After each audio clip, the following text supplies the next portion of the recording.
आप देख रहे हैं डीडी टाइम न्यूज़। हरियाणा शारीरिक शिक्षक संघर्ष समिति ने खंड शिक्षा अधिकारी दफ्तर में दिया धरना। समिति ने 1983 पीटीआई शिक्षकों के सेवाएं बहाल करने बारे दिया ज्ञापन।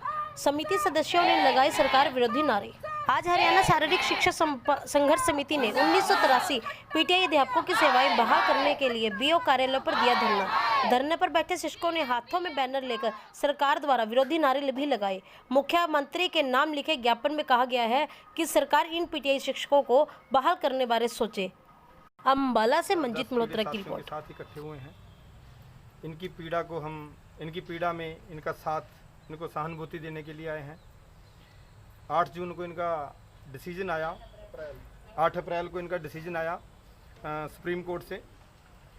तो डिसीजन में ऐसा कहीं नहीं था कि इनको एकदम से रिलीव कर दिया जाए।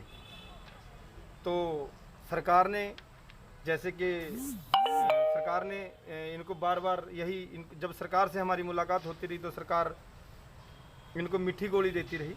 इनको कहा कि हमें सहानुभूति है आपके लिए, पर जब सहानुभूति दिखाने का टाइम आया तो उन्होंने इनको एकदम से तुरंत टेलीफोनिक संदेश पर इन्हें रिलीव कर दिया। जबकि फैसले में ऐसा कहीं नहीं है कि इनको एकदम से रिलीव किया जाए। फैसले में सिर्फ है कि 5 महीने तक भर्ती की जाए। तो इन्होंने भर्ती का प्रोसेस भी साइड बाय साइड चला दिया, पर इनको एकदम से रिलीव कर दिया। और कोर्ट में ये कहा कि हमारे पास वर्कलोड नहीं है। अगर वर्कलोड नहीं है तो अगली भर्ती कैसे? तो लॉकडाउन में ये कह रहे हैं कि लॉकडाउन में वर्कलोड नहीं है। लॉकडाउन में तो ये कह रहे हैं कि हमें नौकरी से किसी को भी नहीं निकालना। ये कह रहे हैं किसी प्राइवेट संस्था, इवन के कोई घर में भी किसी के काम करते हो उसको भी आपने लॉकडाउन में, अगर वो काम पर भी ना आए, उसको आपने तनख्वाह देनी है, उसको उसकी पे देनी है। तो इन्होंने ये 1983 पीटीआई 2010 इनको बाहर का रास्ता दिखा दिया, तुरंत प्रभाव से रिलीव कर दिया। तो ये बहुत ही दुर्भाग्यपूर्ण इनका डिसीजन है। सरकार, सुप्रीम कोर्ट का अगर फैसला आया है, हम सम्मान करते हैं फैसले का, पर सरकार ने बहुत सी जगह सुप्रीम कोर्ट के फैसले के अगेंस्ट जा कर के बहुत से अपने विधेयक पास किए हैं।